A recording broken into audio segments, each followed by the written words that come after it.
The coffee cup shattered against the linoleum floor of Murphy's diner, its ceramic fragments scattering like broken dreams across the black and white checkered pattern that had seen 40 years of spilled hopes and whispered secrets.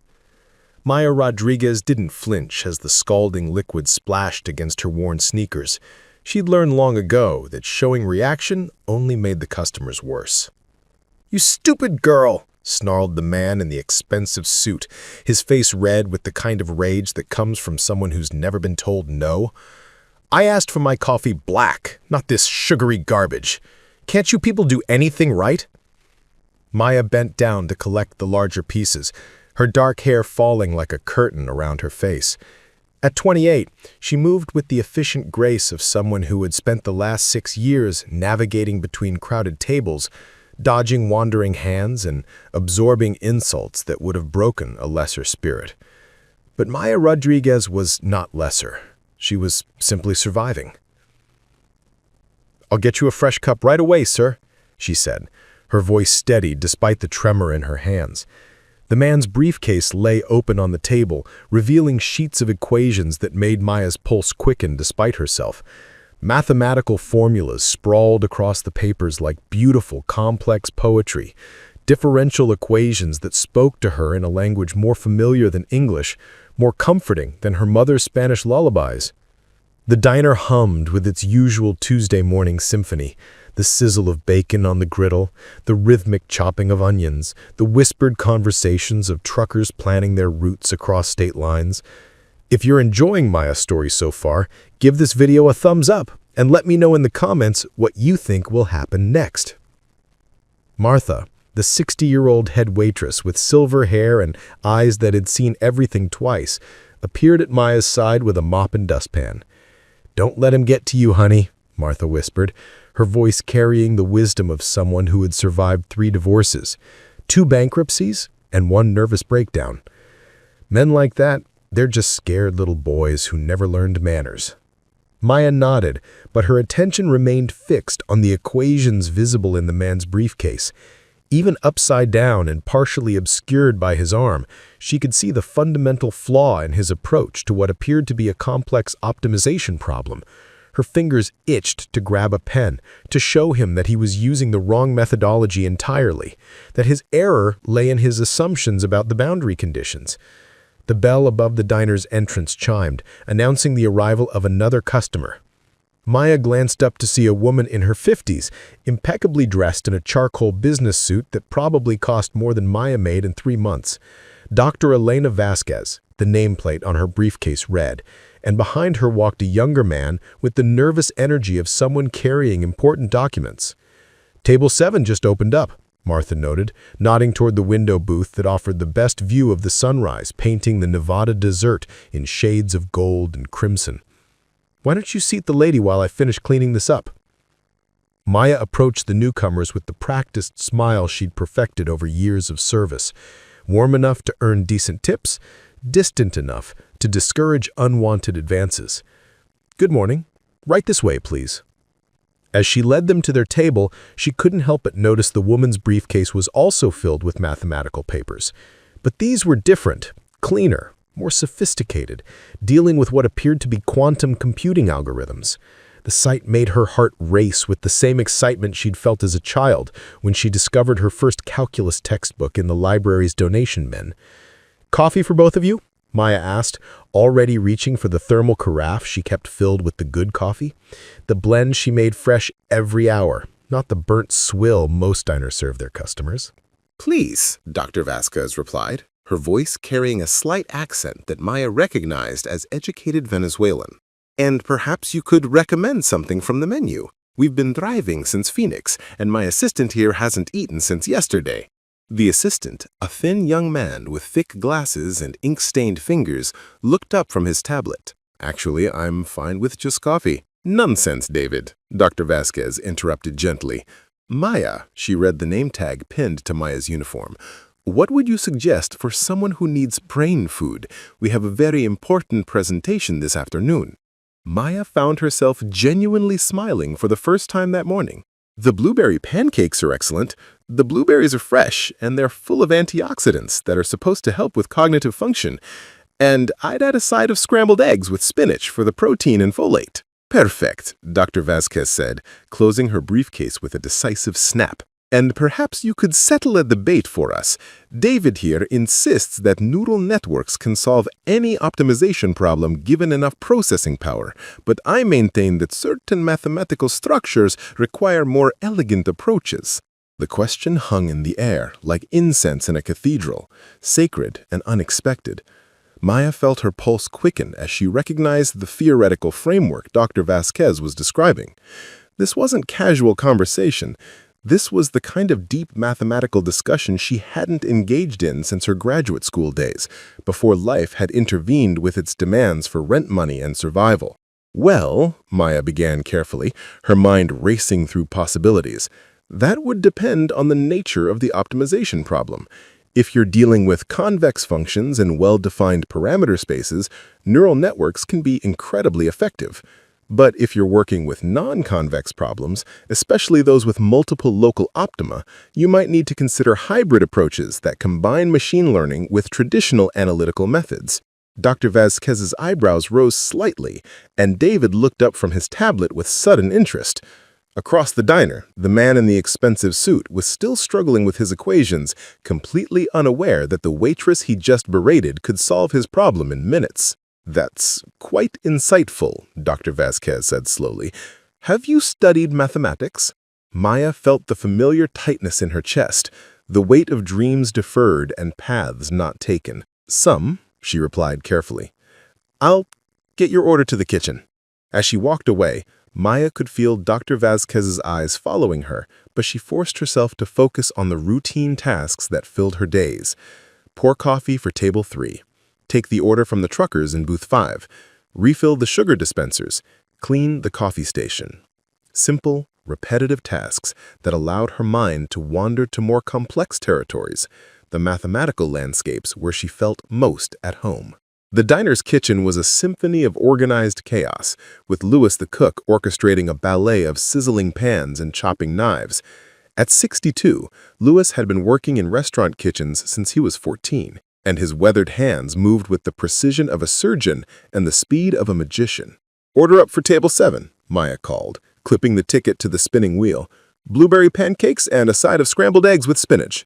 Louis nodded without looking up from the grill, where he was simultaneously cooking hash browns, bacon, and eggs for 3 different orders. As she waited for the order, Maya found her gaze drawn back to the dining room, where Dr. Vasquez was engaged in what appeared to be an intense discussion with her assistant. Their papers were spread across the table now, and even from a distance, Maya could see the elegant beauty of their mathematical formulations. These weren't the clumsy brute force approaches she was used to seeing in the academic papers that occasionally made their way to her hands. These equations had a poetry to them, a symmetry that spoke of deep understanding and creative insight. The bell rang, signaling that the order was ready. Maya arranged the plates on her tray with the same careful attention to detail she applied to everything. The blueberries distributed evenly across the golden pancakes, the eggs fluffy and properly seasoned, the spinach fresh and vibrant green. Presentation mattered, even in a roadside diner, especially in a roadside diner. Here you go, Maya said, setting the plates down with practiced efficiency. Is there anything else I can get you? Dr. Vasquez looked up from her papers, her dark eyes sharp with intelligence, and something else. Curiosity, perhaps, or recognition. Actually, yes. I'm wondering if you might take a look at something for us. We've been working on this problem for months, and I have the strangest feeling that fresh eyes might see something we've missed. She turned one of the papers toward Maya, revealing a complex system of equations that dealt with quantum error correction algorithms. Maya's breath caught in her throat as she recognized the mathematical structure. It was similar to a problem she had worked on during her brief time in graduate school, before financial reality had forced her to leave her studies behind. The equations were beautiful but flawed. The researchers had made the same fundamental error that plagued most approaches to this type of problem. They were treating the quantum states as independent variables when they should be modeling them as coupled oscillators. The solution required a shift in perspective, a recognition that the system's behavior emerged from the interaction between components rather than their individual properties. Maya's fingers traced the equations unconsciously, her mind racing through the implications of the correction she could see so clearly. With a few modifications to their approach, they could reduce the error rate by at least 40%, maybe more. "This is fascinating work," Maya said quietly, her voice barely above a whisper. "But I think—" She caught herself, remembering where she was, who she was supposed to be. "I think you might want to consider the coupling between these variables here." She pointed to a section of the equations with hands that trembled slightly with excitement and fear. Dr. Vasquez leaned forward, her attention completely focused on Maya's words. "Go on." "Well, if you model these as coupled harmonic oscillators instead of independent states, you might find that the error propagation follows a different pattern entirely. The phase relationships become critical, and you can use that to your advantage in designing the correction algorithms." The silence that followed was profound, broken only by the distant sound of the coffee machine and the quiet conversation of the truckers in Booth 5. David stared at Maya with wide eyes, his mouth slightly open, while Dr. Vasquez examined the equations with renewed intensity. "My God," Dr. Vasquez whispered. "David, do you see what she's suggesting?" David nodded slowly, his fingers flying across his tablet as he began implementing Maya's suggestion into their mathematical model. "The coupling creates a natural error correction mechanism. It's elegant. It's so elegant, it's almost beautiful." Maya stepped back, suddenly aware of how exposed she felt, how dangerous this moment was.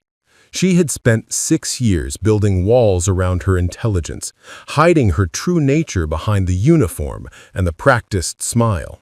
But in 30 seconds, she had revealed more of herself than she had intended, more than was safe. "I should let you get back to your breakfast," Maya said, already turning away. "Wait," Dr. Vasquez called softly.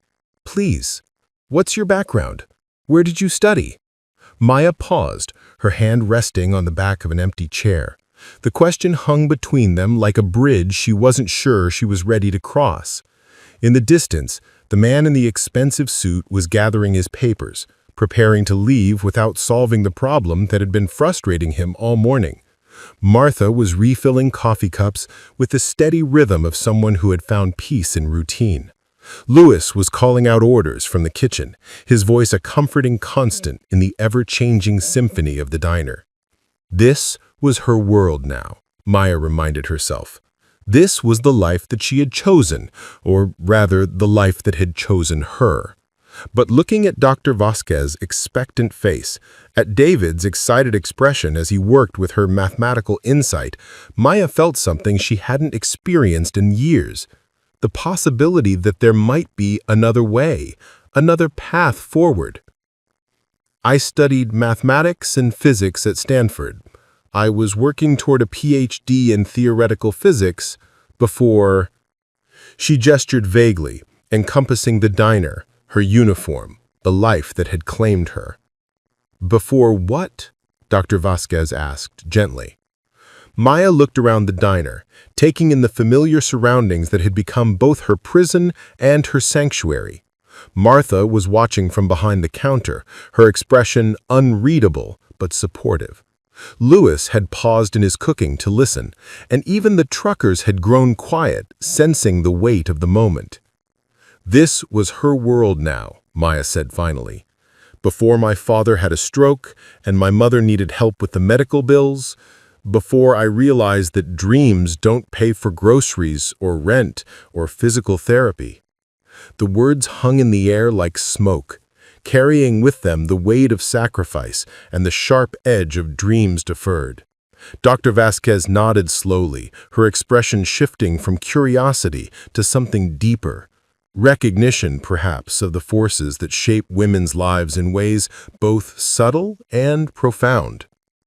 "I see," Dr. Vasquez said quietly. Then, more firmly, "What if I told you that life could happen differently?" Maya felt her heart skip a beat, but she forced herself to remain calm, to maintain the emotional distance that had protected her for so long. I'd say that sounds too good to be true.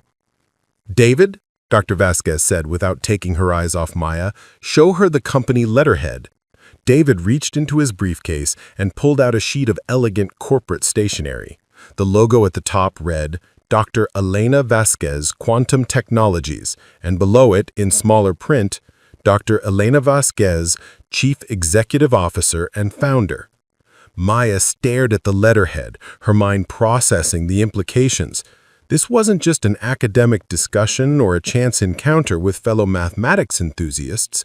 This was something else entirely, an opportunity that seemed too unlikely to be real, too perfect to trust. We're a small company, Dr. Vasquez continued, but we're working on some of the most challenging problems in quantum computing. The insight you just shared could be worth millions of dollars in research savings, not to mention the potential applications. We need someone who can see the elegant solutions, who can think beyond conventional approaches. Maya's hands trembled as she set down her coffee carafe. What are you saying? Maya asked, though part of her already knew, already hoped. I'm saying that perhaps it's time for life to happen differently, Dr. Vasquez replied. I'm saying that talent like yours shouldn't be hidden behind a uniform and a smile. I'm saying that maybe, just maybe, we can write a different ending to this story. The bell above the door chimed as another customer entered, and Maya instinctively started to move toward them, but Dr. Vasquez's gentle hand on her arm stopped her. Think about it, Dr. Vasquez said softly. We'll be in town until tomorrow morning. Here's my card. Maya took the business card with hands that shook slightly, the small rectangle of paper feeling impossibly heavy with potential. Dr. Elena Vasquez, Ph.D., Chief Executive Officer, Vasquez Quantum Technologies. Below the title was a phone number, an email address, and what looked like the beginning of a completely different life. Maya slipped Dr. Vasquez's business card into her apron pocket. The familiar routine of wiping tables, refilling salt shakers, and counting tips felt surreal now, as if she were watching someone else live her life. Her hands moved through the motions automatically, spray bottle, rag, circular motions across the formica surfaces, while her mind churned through equations and possibilities with equal intensity. The card seemed to pulse with its own energy, a tangible reminder that the conversation at table 7 hadn't been a dream. Maya had replayed every word a dozen times, analyzing Dr. Vasquez's expressions and David's excited reaction with the same methodical attention she once applied to experimental data. Part of her wanted to dismiss the entire encounter as fantasy, but the mathematical reality of what had transpired was undeniable. She had seen a problem, identified the solution, and communicated it effectively to experts in the field. For 30 seconds, she had been herself again, not Maya the waitress, but Maya the mathematician. The afternoon sun slanted through the diner's windows at a 45-degree angle, creating patterns of light and shadow that reminded Maya of the wave interference problems she used to solve for relaxation. Even now, surrounded by the mundane details of her current existence, she couldn't stop her brain from finding mathematical beauty in everyday phenomena. The way the coffee swirled in Mr. Peterson's cup followed fluid dynamics principles. The distribution of customers throughout the day mapped onto predictable statistical curves.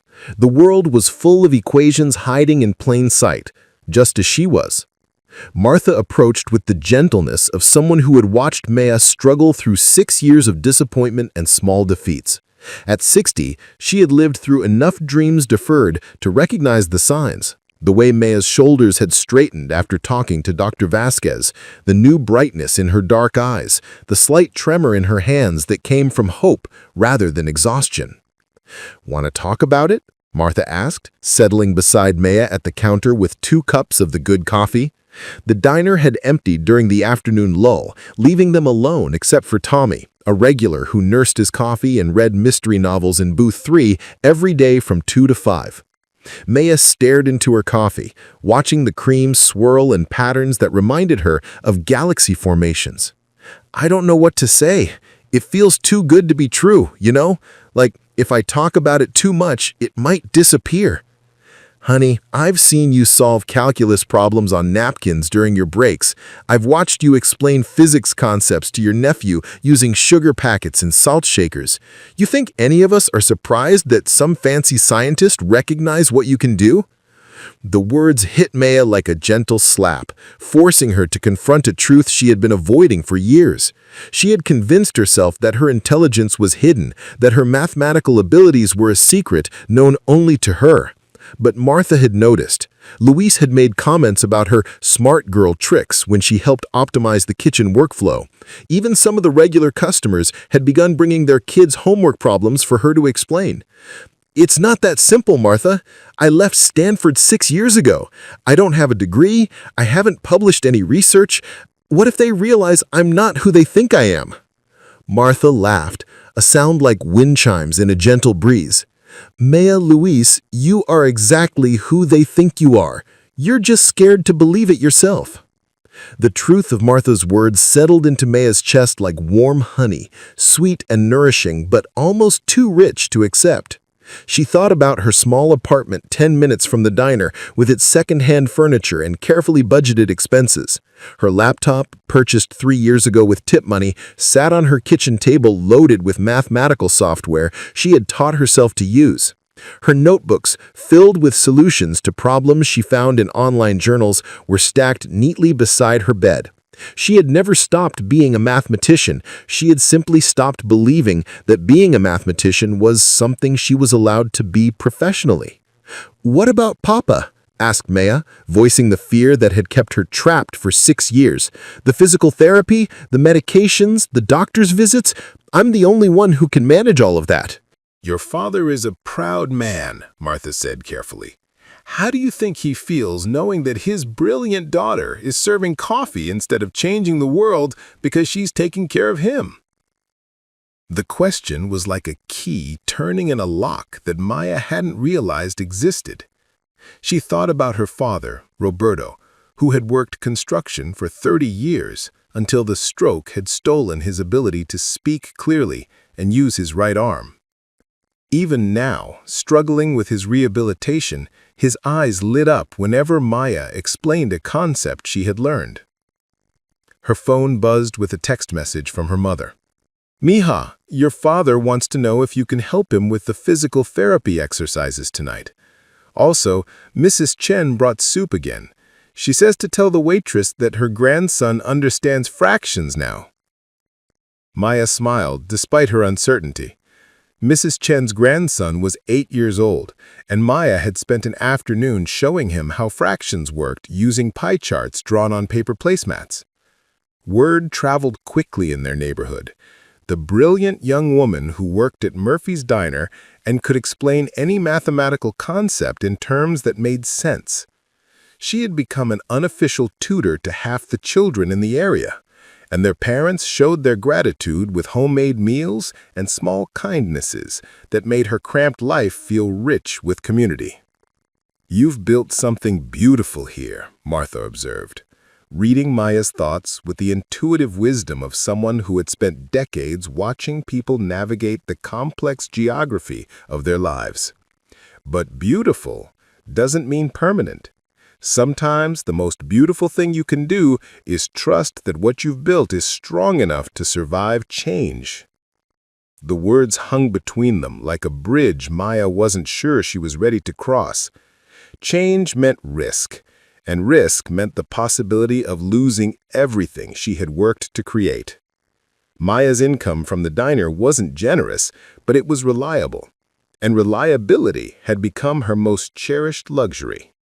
But as she sat in the familiar surroundings of the diner, Maya found herself doing what she always did when faced with a complex problem.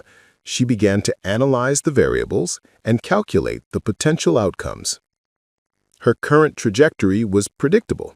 She would continue working at the diner, tutoring neighborhood children in her spare time, and continue solving complex mathematical problems on napkins and forgotten scraps of paper. It was a sustainable life, but it was also a life bounded by limitations that had nothing to do with her actual capabilities. Dr. Vasquez's offer represented a completely different set of variables. Higher income potential, but also higher expectations. Intellectual fulfillment, but also the risk of failure. The opportunity to contribute to cutting-edge research, but also the vulnerability of exposing her abilities to professional scrutiny. Maya pulled out her phone and began calculating. If she could earn even twice her current salary, she could afford better physical therapy for her father. She could hire a part-time aide to help her mother. She could move them all into a larger apartment, one with better accessibility features for her father's wheelchair. The numbers were compelling, but they were also theoretical, based on assumptions about her value in a market she hadn't participated in for 6 years. "What if I'm not good enough?" Maya asked quietly. "What if 6 years of serving coffee has made me forget how to be a scientist?" Martha's laugh was gentler this time, tinged with affection and exasperation. "Maya, honey, last week you redesigned the diner's scheduling system to minimize wait times during rush hours. You created a mathematical model for optimal coffee brewing that increased customer satisfaction scores by 15%. You helped Tommy's granddaughter understand trigonometry using the angles of the ceiling fan.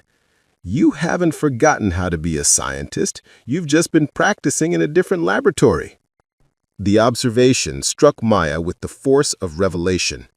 6 years of customer service had taught her to communicate complex ideas clearly and patiently. Managing the diner's operations had given her practical experience in optimization and systems analysis. Tutoring children had honed her ability to break down complicated concepts into understandable components. She thought about her interactions with Dr. Vasquez that morning, how naturally the mathematical discussion had flowed, and how quickly she had identified the flaw in their approach. Her mind hadn't dulled during her years at the diner. If anything, it had become more agile, more creative, more capable of finding elegant solutions to messy, real-world problems. Maya pulled out her Dr. Vasquez business card from her apron pocket and studied it in the afternoon light. The company logo was simple but sophisticated, a stylized quantum orbital surrounding the letters VQT. The paper stock was heavy, expensive, the kind of detail that spoke of success and stability. At the bottom of the card, in small print, was a quote, "The most beautiful thing we can experience is the mysterious." Einstein recognized Maya immediately, though the quote felt personally chosen rather than randomly selected. "She knew it," Maya said suddenly. Dr. Vasquez knew exactly who she was talking to. This wasn't a casual conversation or a lucky accident. She recognized something specific about the way I approached that problem. Martha nodded knowingly.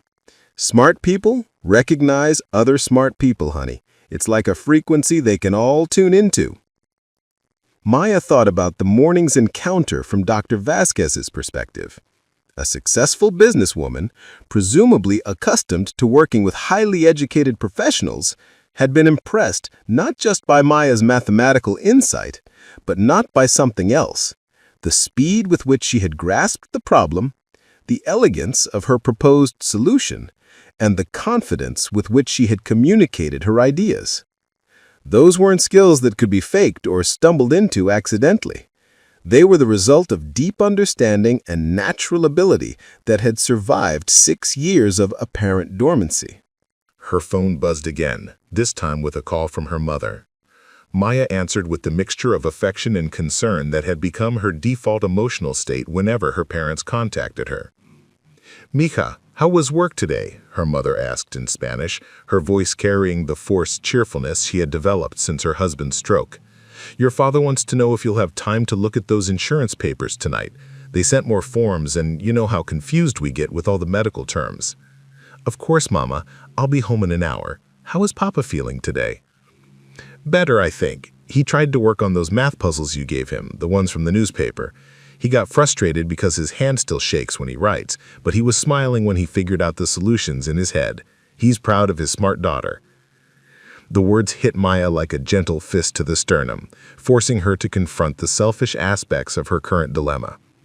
Her father, a man who had sacrificed his own dreams to support his family, took genuine joy in her intellectual achievements. He had never expressed resentment about her leaving Stanford to care for him. If anything, he seemed to assume that her hiatus from academia was temporary, that someday she would return to the path he had worked so hard to help her access. "Mama, can I ask you something? Hypothetically, what would you think if I had the opportunity to work as a scientist again? Real research, not just helping people with math problems at the diner." The silence on the other end of the line was profound, broken only by the distant sound of her father's television and the familiar hum of the window air conditioner that barely kept their apartment cool during Nevada summers. "Mija," her mother said finally, "your father and I have been waiting 6 years for you to remember who you really are. We never asked you to give up your dreams for us. That was your choice, and we've been grateful for it. But we've also been hoping you would find a way back to yourself." Maya felt tears threatening, a response she had trained herself to suppress during her years of service work. Crying in front of customers was unprofessional, and she had learned to channel her emotions into the mathematical problems she solved in quiet moments. But sitting in the empty diner, surrounded by the familiar artifacts of her current life, she allowed herself to feel the weight of 6 years' worth of deferred dreams and suppressed possibilities. "What if I fail?" Maya whispered. "What if I'm not as smart as I used to be? What if they realize I don't belong in their world?" "Then you'll figure out what to do next, because that's what smart people do," her mother replied with the practical wisdom that had carried her through decades of economic uncertainty and family crisis. "But Mija, what if you succeed? What if this is the life you were supposed to have all along?" The question hung in the air like an equation waiting to be solved, beautiful in its simplicity and terrifying in its implications. Maya thanked her mother, promised to be home soon, and ended the call with her heart racing and her hands steady for the first time in hours. She looked around the diner one more time, taking in the details that had become the backdrop of her adult life. The coffee stains on table 3 that no amount of cleaning could remove. The way the afternoon light created geometric patterns on the floor. Martha's collection of ceramic figurines lined up on the windowsill like a mathematical sequence. Luis's perfectly organized spice rack arranged according to frequency of use and flavor compatibility. This place had been her sanctuary and her prison, her hiding place and her classroom. The people here had supported her through the hardest years of her life, accepting her intelligence as a gift to be shared rather than a threat to be contained. They had never asked her to be smaller or quieter or less brilliant. They had simply waited, with infinite patience, for her to decide what to do with the gifts she had been trying to hide. She pulled out a napkin and began writing, not an equation this time, but a list of variables that needed to be considered before she could make her decision. Financial implications, family responsibilities, professional risks, personal desires. As she wrote, the familiar rhythm of problem-solving took over, organizing her thoughts into manageable components that could be analyzed systematically. The most important variable, she realized, wasn't mathematical at all. It was the question Martha had posed. What kind of example did she want to set for the children she tutored, for the young women who might find themselves facing similar choices between safety and possibility? What message was she sending by choosing security over growth, by hiding her abilities rather than using them to their fullest potential? Maya finished her list and studied it with the same attention she had once given to complex proofs. The answer came as clear and elegant as the mathematical insight that had started this entire chain of events. She had been approaching the problem from the wrong angle, treating it as a choice between competing obligations, rather than recognizing it as an opportunity to fulfill multiple responsibilities more effectively. She could take care of her family and pursue her career. She could honor the sacrifices her parents had made and still build the life they had originally envisioned for her. She could maintain her connections to this community while also contributing to something larger and more ambitious. The solution, like all elegant mathematical solutions, was surprisingly simple once she shifted her perspective. Maya folded the napkin carefully and placed it beside Dr. Vasquez's business card. Tomorrow morning, she would make a phone call that would change the trajectory of her life. Tonight, she would help her father with his insurance paperwork and her mother with dinner preparation, but she would do it with the knowledge that these responsibilities were about to become part of a larger, more complex, and more beautiful equation. As she prepared to leave the diner for what might be one of the last times as an employee, Maya felt something she hadn't experienced in years: the certainty that she was about to solve the most important problem of her life. Maya's hands trembled as she dialed Dr. Vasquez's number the next morning. Her phone balanced precariously on her kitchen table between a stack of her father's medical bills and her own mathematical journals. The early sun streamed through her apartment's single window, illuminating dust motes that danced in patterns reminiscent of Brownian motion, the random movement of particles suspended in fluid, beautiful and chaotic simultaneously. Dr. Vasquez, this is Maya Rodriguez from Murphy's Diner. I've been thinking about what you said yesterday. Maya, I'm so glad you called. I was hoping you would. David and I worked with your suggestion all evening. The coupling approach you mentioned has revolutionized our entire algorithm. We've already filed for a provisional patent. The words hit Maya like a physical force, validating and terrifying in equal measure. In less than 24 hours, her casual observation had become intellectual property worth potentially millions of dollars. She thought about the man at the diner who had spilled his coffee while struggling with equations she could have solved in minutes, the casual dismissal in his voice when he had called her "you people."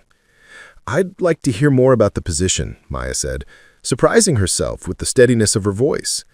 "But I have some conditions we'd need to discuss." 3 hours later, Maya sat across from Dr. Vasquez in the lobby of the Desert Wind Hotel, a mid-range establishment that seemed to hover in the space between her current life and the possibility being offered to her. The contrast was stark. Maya, in her carefully pressed but inexpensive blouse and skirt, Dr. Vasquez in what is clearly a tailored suit that cost more than Maya's monthly rent. "The position is chief scientist," Dr. Vasquez explained, sliding a folder across the coffee table between them. "You would be responsible for leading our research team, developing new algorithms for quantum error correction, and presenting our findings to potential investors and partners." Maya opened the folder, her eyes widening as she processed the salary figure on the first page.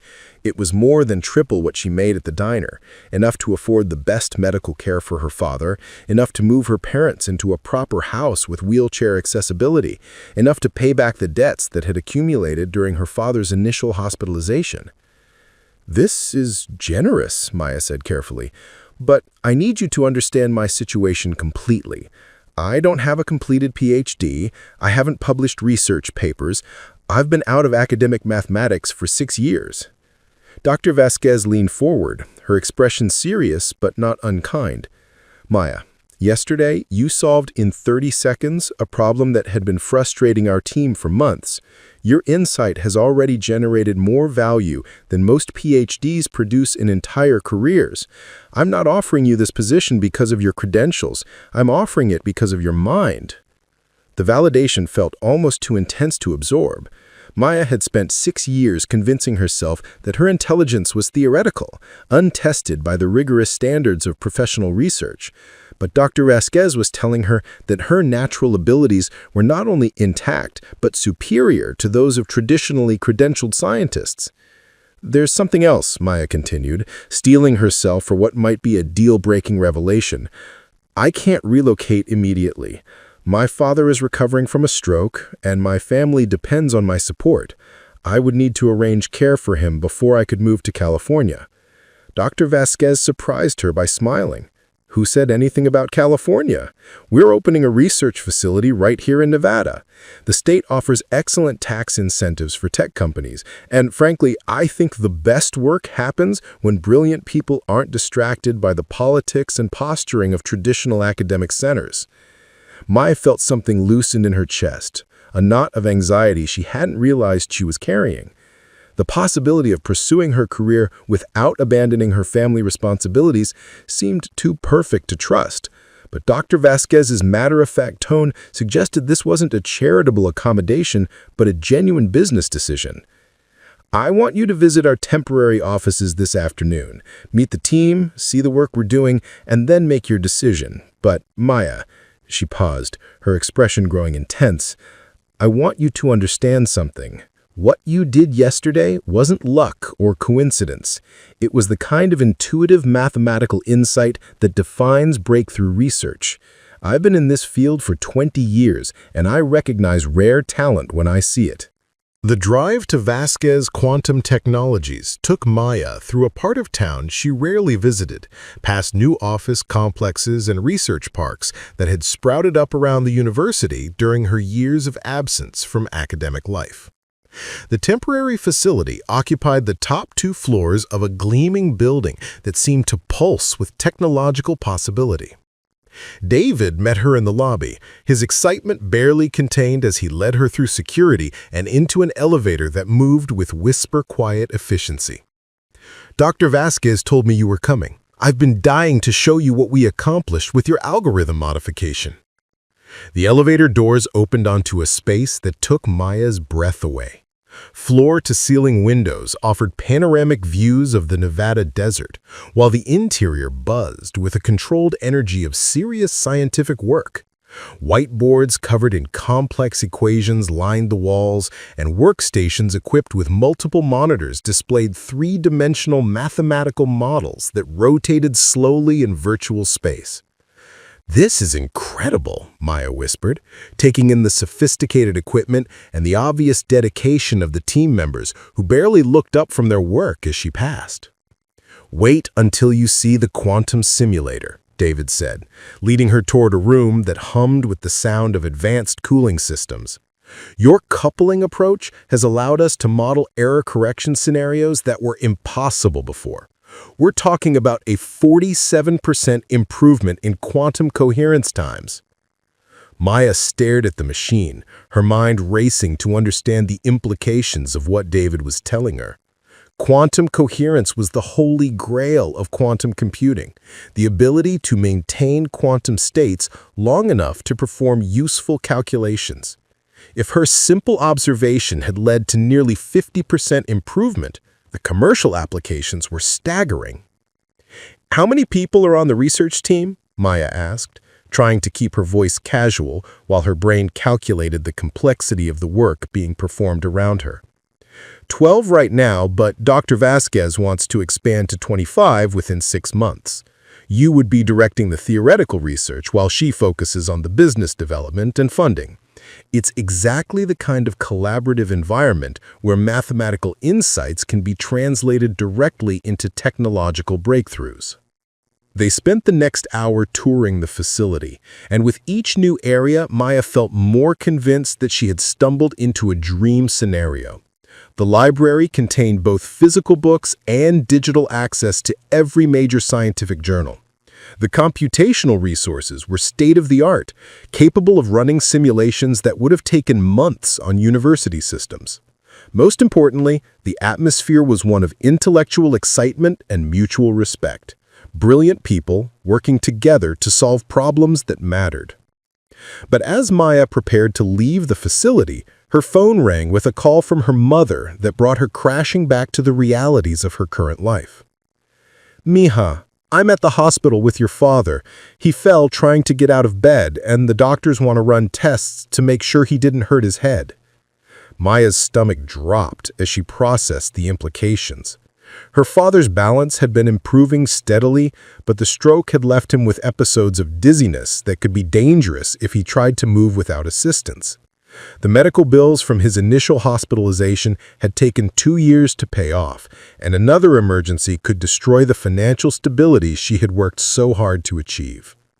"I'll be right there, Mama. Don't let them do any unnecessary tests until I can talk to the doctors." Maya ended the call to find David and Dr. Vasquez watching her with expressions of concern and understanding. The contrast between the world she was being offered and the world she actually lived in had never been more stark. "Family emergency?" Dr. Vasquez asked gently. "My father. He's had some complications from his stroke and—" Maya trailed off, suddenly aware of how her personal problems might sound to people who lived in a world of research grants and stock options. "Go," Dr. Vasquez said firmly. "Take care of your family. But Maya, I want you to think about something while you're dealing with this crisis. What if you had the resources to provide your father with the best possible care? What if you didn't have to choose between family responsibilities and career opportunities? The words followed Maya as she drove to the hospital, past the familiar landmarks of her constrained life toward another crisis that would demand all her attention and emotional energy. But this time, something was different. This time, she carried with her the knowledge that there might be another way forward.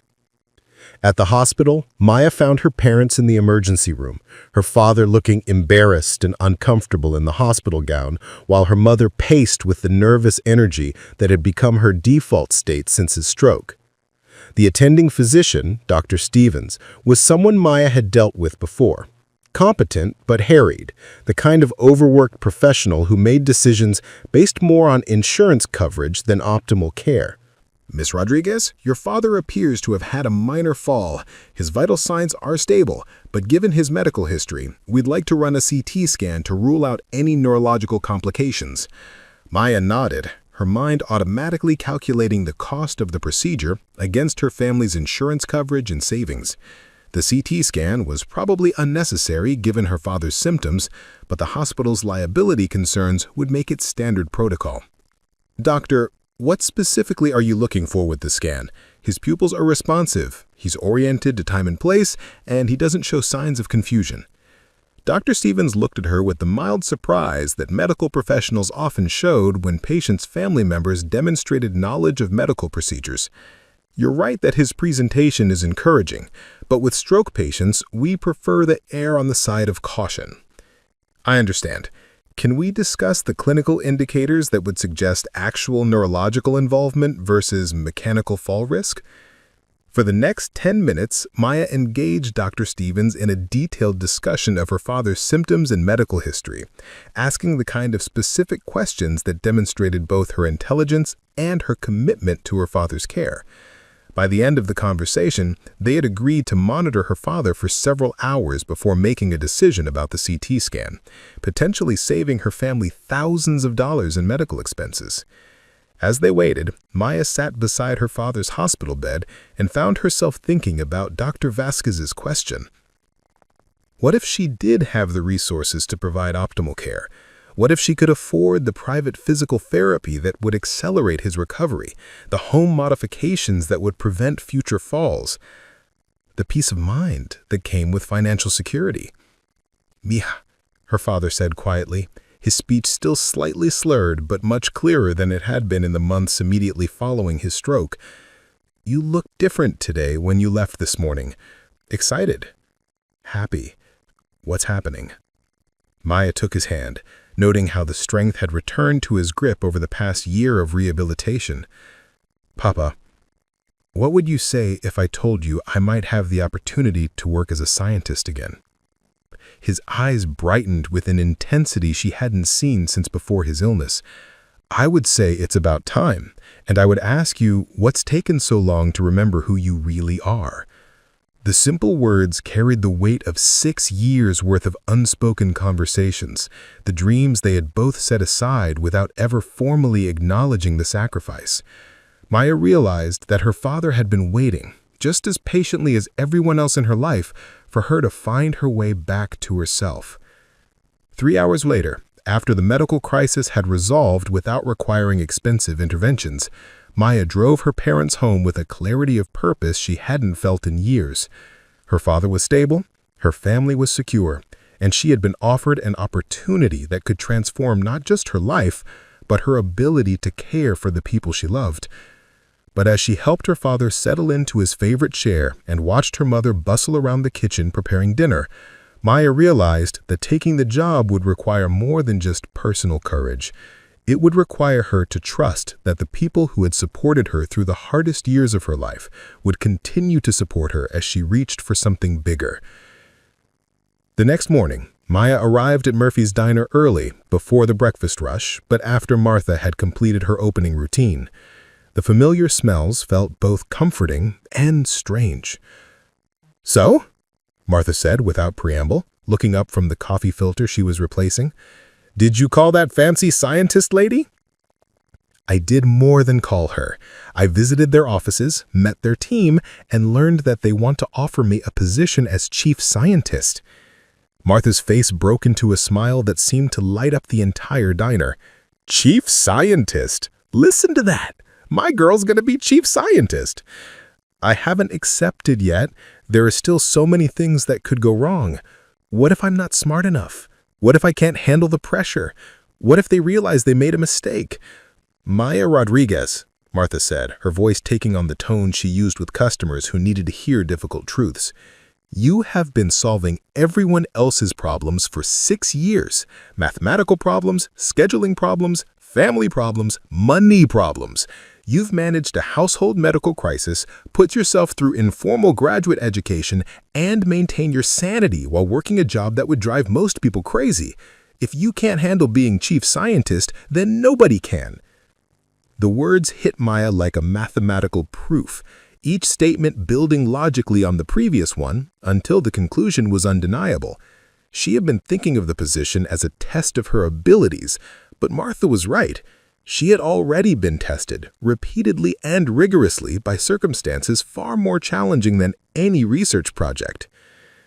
Luis emerged from the kitchen carrying a plate of Eggs Benedict that he set in front of Maya without explanation. "Celebration breakfast," he said simply. "Martha told me about your opportunity. It's about time somebody recognized your talents." Maya stared at the elegant dish, perfectly poached eggs, Canadian bacon, hollandaise sauce drizzled with artistic precision over toasted English muffins. It was far more elaborate than anything typically served at Murphy's Diner, a special creation that Luis had clearly prepared just for her. "How did you know I was going to accept?" Maya asked. Luis smiled, his weathered hands already moving to prepare the next order. "Because you're too smart to let fear make your decisions for you. And because your family raised you to reach for the best life possible, not the safest one." As Maya ate her celebration breakfast, she found herself observing the diner with new eyes. The mathematical patterns in the floor tiles, the optimal traffic flow between tables, the efficient systems that kept the operation running smoothly. All of these elements had shaped her thinking over the past 6 years, teaching her to see solutions where others saw only problems. She would miss this place, Maya realized, but not because it had been perfect. She would miss it because it had been necessary, a proving ground where she had learned to apply her intelligence to real-world challenges and discovered that her abilities extended far beyond theoretical mathematics. Her phone buzzed with a text message from Dr. Vasquez. "Maya, I hope your father is feeling better. No pressure, but we'd love to have your answer by end of business today if possible. The sooner you can start, the sooner we can begin changing the world." Maya stared at the message, struck by the casual confidence in that final phrase. Changing the world. It was the kind of ambitious language she had once used naturally, before 6 years of survival mode had taught her to think smaller, to focus on getting through each day rather than imagining what might be possible. But Dr. Vasquez was reminding her that changing the world was exactly what scientists were supposed to do. It was why she had fallen in love with mathematics in the first place, why she had chosen physics as her field of study, why she had dreamed of research positions at prestigious institutions. The work itself was the point, the opportunity to push the boundaries of human knowledge and create technologies that could improve lives on a massive scale. Maya pulled out her phone and began typing a response, her fingers moving with the same confidence she felt when solving complex equations. The answer was as clear and elegant as any mathematical proof she had ever constructed. "Dr. Vasquez, my father is doing well, thank you for asking. I'm honored to accept your offer. When would you like me to start?" The response came back within minutes. "How about Monday?" And Maya, "Welcome to the future." Maya's first day at Vasquez Quantum Technologies began with a revelation that would reshape everything she thought she understood about her place in the scientific community. As David led her through the security protocols and introduced her to the research team, she noticed something that made her pulse quicken with recognition and disbelief. "Dr. Martinez, I'd like to meet you, our new chief scientist, Maya Rodriguez," David announced to a woman in her 40s who was hunched over a workstation displaying complex quantum field equations. Dr. Carmen Martinez looked up from her screen, her dark eyes widening with an expression that moved rapidly from polite interest to genuine shock to something approaching awe. Maya Rodriguez from Stanford? The Maya Rodriguez who published that groundbreaking paper on quantum entanglement dynamics in theoretical situations? Yes, that was me, but it was just a master's thesis project, nothing groundbreaking. Maya stammered, her mind racing to process the implications of this unexpected recognition. Nothing groundbreaking? Dr. Martinez stood up so quickly that her chair rolled backward into the desk behind her. Your mathematical framework for modeling quantum coherence in multiparticle systems has been cited in 17 major papers over the past 5 years. It's considered foundational work in the field. The words hit Maya like a series of small explosions, each revelation more stunning than the last. While she had been serving coffee and worrying about medical bills, the scientific community had been building on her research, extending her ideas in directions she had never imagined. The work she had dismissed as academic busywork had apparently contributed to a new understanding of quantum mechanics. "I don't understand," Maya said weakly. "I'd never followed the citation tracking. I assumed no one had read it." David pulled out his tablet and began scrolling through academic databases. "Maya, your thesis has been cited by research teams at MIT, Caltech, Oxford, and Cambridge. The mathematical proofs you developed are being used in commercial quantum computing research worldwide. You've been a significant figure in theoretical physics for years. You just didn't know it." Maya sank into the nearest chair, her mind struggling to reconcile this information with her self-perception as someone who had abandoned science for survival. She thought about the nights she had spent in her small apartment, solving complex problems on scratch paper, and wondering if her mathematical abilities had atrophied during her years away from academia.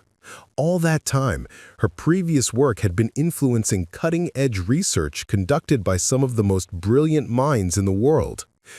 "There's more," Dr. Martinez continued, her excitement building as she spoke. "Your approach to quantum entanglement measurement has been adapted for use in quantum communication protocols. The European Space Agency is using modified versions of your algorithms in their quantum communication satellite project. Maya, you've been contributing to the future of secure communications without even knowing it." The revelation was so overwhelming that Maya felt dizzy. She had spent 6 years believing that her brief academic career had ended in failure and compromise, that her potential contributions to science had been permanently derailed by family obligations. But the reality was far more complex and encouraging. Her work had continued to matter, to grow, to influence new discoveries even in her absence. Dr. Vasquez appeared in the doorway, drawn by the excited voices and animated discussion. When she saw Maya's expression, her own face shifted to concern mixed with understanding. "Ah," Dr. Vasquez said gently, "you're discovering that your reputation preceded you. I was wondering when this conversation would happen." "You knew?" Maya asked, her voice barely above a whisper. "When you offered me this position, you already knew about my previous research?" "Maya, I've been following your work since your thesis was published. When I saw you solve our quantum error correction problem in 30 seconds, I realized I was looking at the same mathematical mind that had revolutionized entanglement theory 6 years ago. I didn't offer you this position because you're a waitress who happens to be good at math. I offered it because you're one of the most innovative theoretical physicists of your generation." The words hung in the air like a new equation waiting to be solved, beautiful and complex and impossible to ignore. Maya felt something fundamental shifting in her understanding of herself, her career, and her place in the scientific world. She was not starting over or catching up. She was continuing a conversation she had never realized she was still part of. "But why didn't anyone contact me? If my work was being cited and extended, why didn't I hear from other researchers?" Dr. Martinez looked uncomfortable. "That's a complicated question. Some of us tried to reach out through Stanford, but we were told that you had left the program and couldn't be contacted. Academic institutions aren't always good at maintaining connections with students who don't complete their degrees, even when their work continues to be influential. Maya thought about the administrative maze she had navigated when withdrawing from Stanford, the forms that had to be filed, and the connections that had to be severed to make her departure official. In her focus on managing the immediate crisis of her father's illness, she had inadvertently cut herself off from the very community that might have supported her continued involvement in research. "There's something else you should know," Dr. Vasquez said, settling into a chair beside Maya with the careful attention of someone delivering important news. "The venture capitalists funding our research specifically mentioned your name when they agreed to invest. They've been tracking applications of your theoretical work across multiple industries, and they believe you represent the kind of innovative thinking that drives technological breakthroughs." Maya's mind reeled as she tried to process the full scope of what she was learning. Not only had her research been influential in academic circles, but it had also attracted the attention of investors who understood its commercial potential. The work she had completed as a graduate student had apparently created value that extended far beyond university laboratories. "I need some air," Maya said, standing up abruptly and walking toward the floor-to-ceiling windows that offered panoramic views of the Nevada desert. The landscape stretched endlessly in all directions, beautiful and stark and unforgiving, much like the scientific career she was apparently resuming rather than beginning. David joined her at the window, his expression a mixture of excitement and concern. "I know it's a lot to absorb. When I first learned about your background, I couldn't believe that someone with your reputation was working at a diner. It seemed impossible." "It wasn't impossible," Maya said quietly, watching a hawk circle high above the desert floor. "My family needed me, and I made the choice to prioritize their well-being over my career. I don't regret that decision."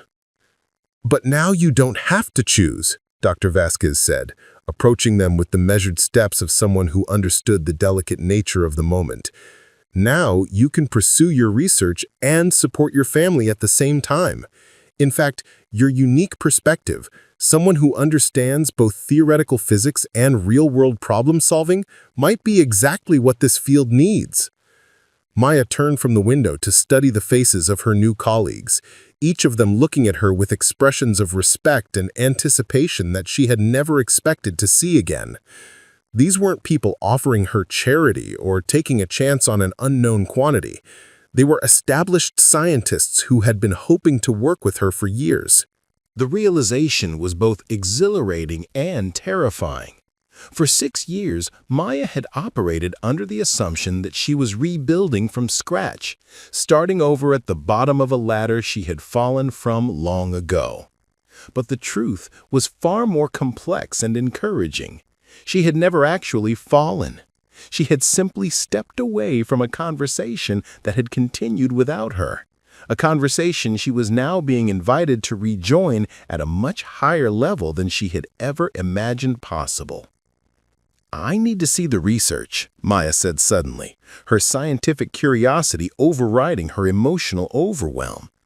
"I need to understand what you've been working on, how it connects to my previous work, and where we go from here." Dr. Martinez practically glowed with enthusiasm. "I've been hoping you'd say that. We have 6 months of data that builds directly on your theoretical framework. Some of it confirms your original hypotheses, but some of it suggests extensions and modifications that could revolutionize quantum computing architecture." For the next 3 hours, Maya immersed herself in the most intellectually stimulating experience she had enjoyed in years. The research was sophisticated and ambitious, tackling problems that existed at the intersection of theoretical physics and practical engineering. More importantly, it was work that mattered, research that could lead to quantum computers capable of solving problems that were currently impossible, from drug discovery to climate modeling to cryptographic security. As Maya reviewed the data and experimental results, she felt her dormant scientific instincts awakening, like muscles that had been resting but never forgotten their strength. The implications were exciting, and the potential applications limitless. "There's an error in your assumption here," Maya said, pointing to a section of code that modeled quantum state interactions. "You're treating the particles as if they maintain independent coherence, but if you account for environmental decoherence effects, you should see significant improvements in computational stability." David looked at the screen, then at Maya, then back at the screen. "Can you show us?" For the next hour, Maya worked at the whiteboard with the focused intensity that had once made her professors compare her to legendary physicists. She derived new equations, corrected existing models, and proposed experimental modifications that could test her theories. The familiar rhythm of mathematical discovery felt like coming home after a long journey through foreign territory. "This is extraordinary," Dr. Martinez breathed, studying Maya's work with the reverence typically reserved for religious texts. "If these calculations are correct, we could increase quantum coherence times by 70% while reducing error rates by half. The commercial applications would be worth billions of dollars." Maya stepped back from the whiteboard, her hands covered in marker ink and her mind buzzing with the satisfaction of solving complex problems. Around her, the research team was examining her work with expressions of excitement and disbelief, already beginning to discuss the experiments they would need to conduct to verify her hypotheses. "How long will it take to test these modifications?" Maya asked, her voice carrying the authority of someone who had rediscovered her professional confidence. "With our current equipment, maybe 6 weeks for preliminary results. But Maya, I want you to understand something important. What you've just accomplished in one afternoon represents months of work for most research teams. This is exactly why we need you leading our theoretical research division." The praise felt different from the compliments Maya had received as a waitress, more substantial and professionally meaningful. These weren't people being polite or encouraging. They were established scientists recognizing genuine expertise and innovative thinking. The validation was both humbling and empowering, confirming that her intellectual abilities had not only survived her years away from academia, but had actually grown stronger through practical application. As the day progressed, Maya found herself settling into the rhythm of collaborative research with surprising ease. The skills she had developed while managing complex family logistics, optimizing diner operations, and explaining mathematical concepts to children translated seamlessly into the world of professional science.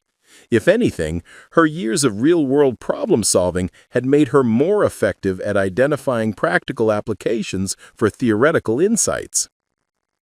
"I have a confession to make," Dr. Vasquez said as the team prepared to leave for the day. "When I offered you this position, I was taking a calculated risk. I believed in your abilities, but I wasn't sure how quickly you would adapt to a formal research environment. I certainly didn't expect you to revolutionize our approach to quantum coherence modeling on your first day." Maya smiled, feeling more like herself than she had in years. "Dr. Vasquez, I think you may have underestimated the complexity of managing a diner during breakfast rush. Compared to coordinating 12 orders simultaneously while dealing with difficult customers and broken equipment, quantum physics is actually quite relaxing."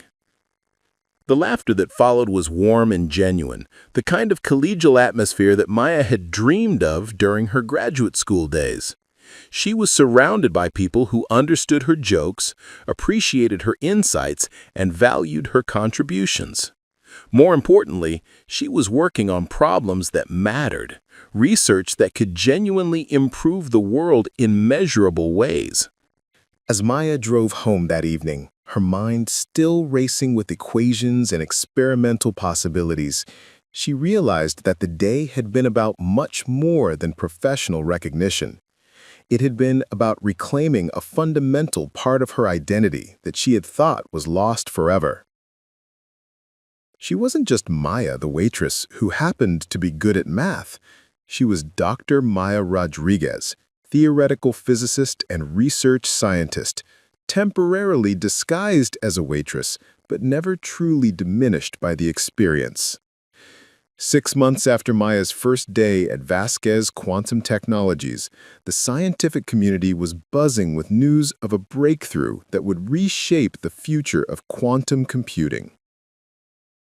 The Rodriguez-Vasquez Coherence Protocol, as it had come to be known in academic circles, had successfully demonstrated quantum calculations that maintained stability for unprecedented durations while achieving error rates so low they approached theoretical minimums. Maya stood before a packed auditorium at the International Quantum Computing Conference, her presentation slides displaying experimental results that had been replicated by research teams across 4 continents. The woman who had once served coffee while hiding her intelligence now commanded the attention of the world's leading physicists, speaking with the natural authority of someone who had solved problems others had thought impossible. The key insight, Maya explained to the audience of 700 researchers, was recognizing that quantum coherence doesn't exist in isolation. By modeling particle interactions as coupled oscillating systems rather than independent entities, we discovered that the quantum states actually support and stabilize each other when properly synchronized. In the front row, Dr. Elena Vasquez watched with the pride of someone who had recognized potential and seen it fulfilled beyond even her most optimistic projections. The company they had built together now employed 43 researchers, held 17 patents, and had attracted investment interest from technology giants around the world. But more importantly, their work had opened entirely new possibilities for quantum computing applications in medicine, climate science, and artificial intelligence. The presentation concluded to thunderous applause, but Maya felt a different kind of satisfaction as she spotted familiar faces in the audience. Martha sat in the 3rd row, wearing her best dress and looking slightly overwhelmed by the sophisticated crowd, but beaming with unmistakable pride. Luis had closed the diner for the afternoon to attend, and even Tommy, the regular customer who read mystery novels in booth 3, had made the trip to witness Maya's moment of professional triumph. "Ladies and gentlemen," the conference moderator announced, "Dr. Maya Rodriguez will now take questions from the audience." The questions came rapidly, each one more technically complex than the last, but Maya answered with the confidence of someone who had not only mastered her field, but had fundamentally advanced it. She discussed mathematical proofs with researchers from Cambridge, debated experimental methodologies with teams from Tokyo, and outlined future research directions with the kind of visionary thinking that separated true innovators from mere practitioners. "Dr. Rodriguez," called a voice from the back of the auditorium, "your biographical materials mention that you took a 6-year hiatus from academic research. How did that experience influence your approach to quantum computing?"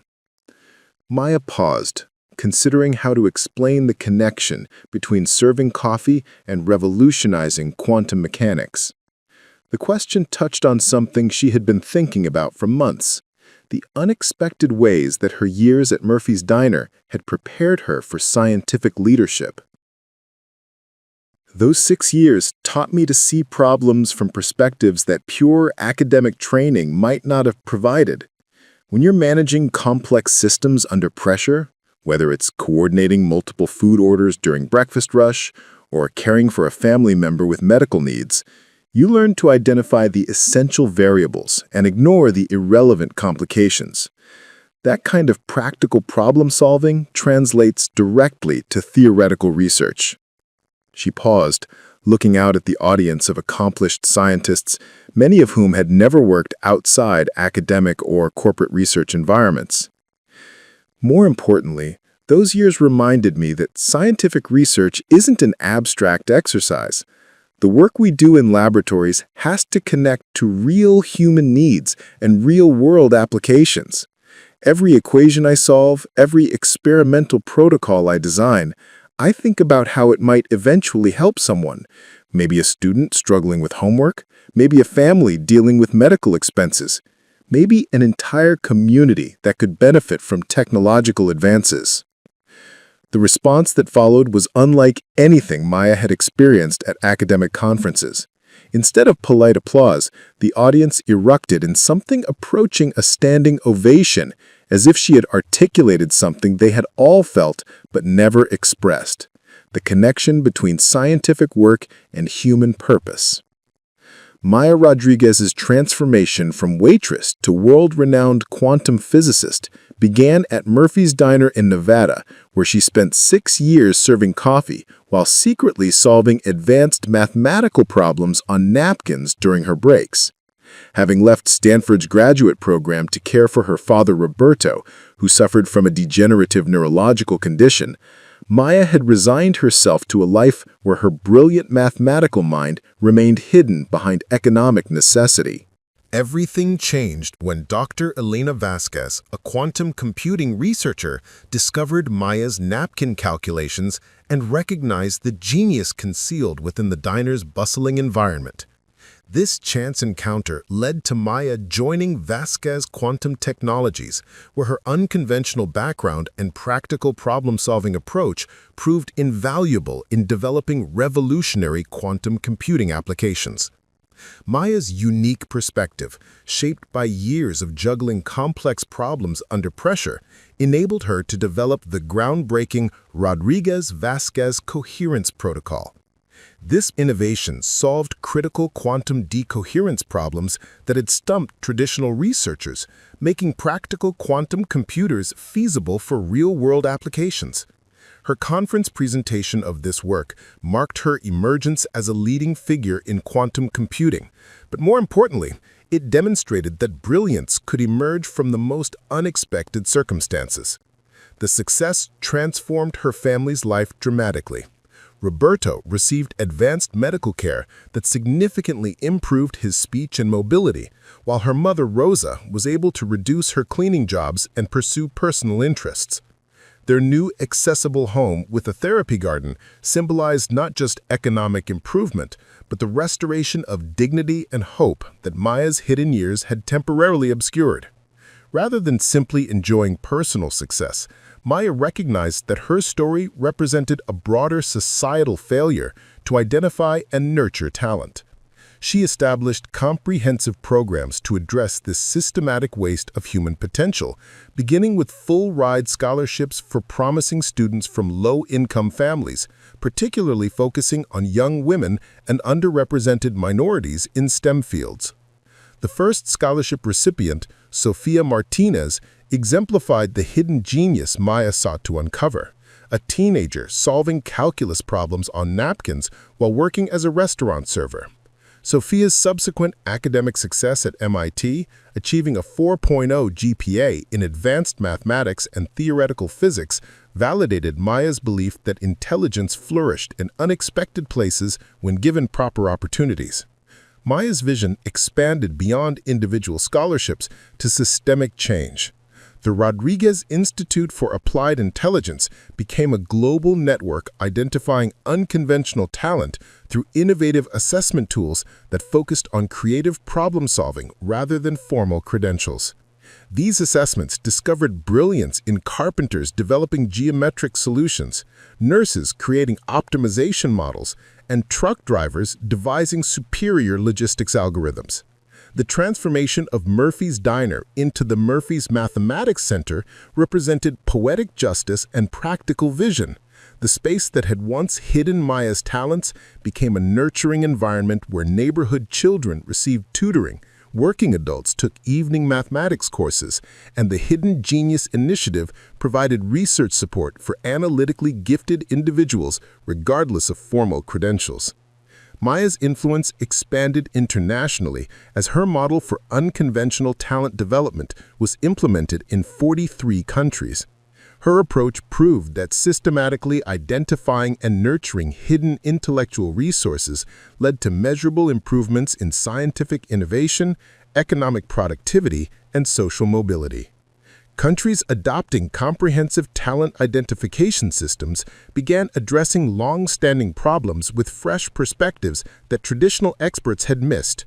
Her collaboration with Harvard's Dr. James Chen produced assessment tools that revolutionized mathematics education nationwide, identifying talent based on pattern recognition and creative problem-solving rather than formal training.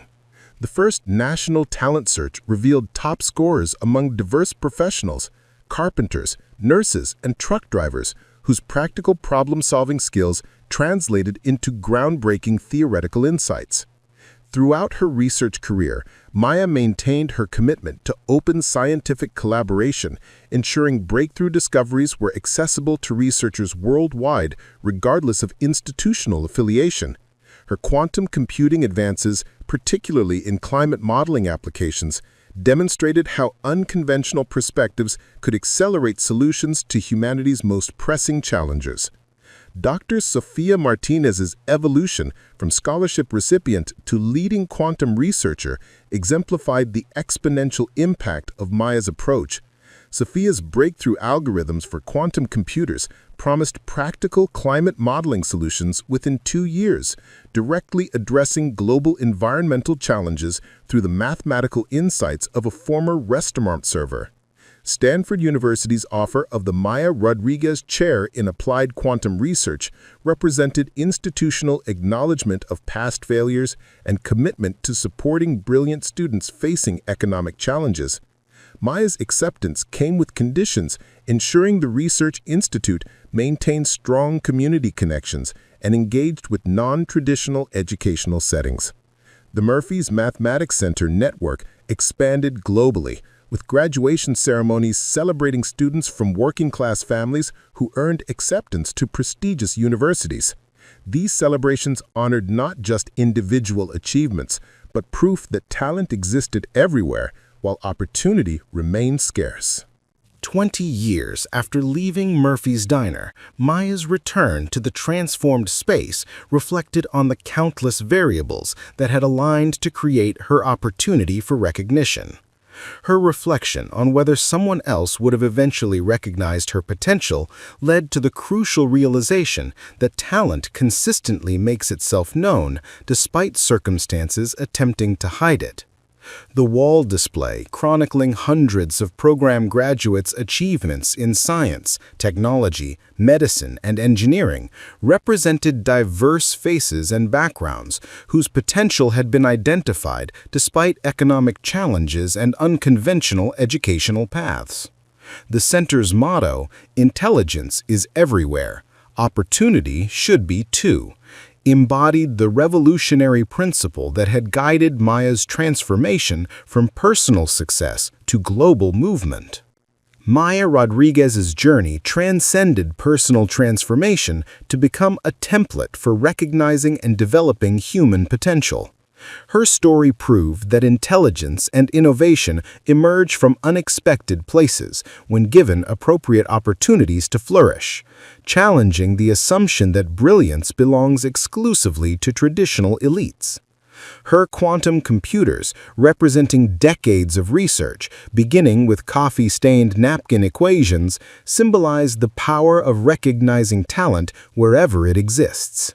Maya's legacy lay not just in scientific breakthroughs, but in creating systems ensuring fewer brilliant minds remain hidden, fewer potential solutions are lost to economic necessity, and fewer communities are deprived of their most innovative thinkers' contributions. As Maya continued her work of changing the world one discovered talent at a time, her story demonstrated that the unlimited potential of the human mind represents humanity's most precious and renewable resource, waiting to be discovered in every community and background across the globe. Her transformation from waitress to chief scientist had evolved into something far more significant than personal success. It had become a global movement reshaping how humanity understood and developed its most valuable asset, the boundless capacity of human intelligence to solve problems, create innovations, and transform lives when given the chance to flourish.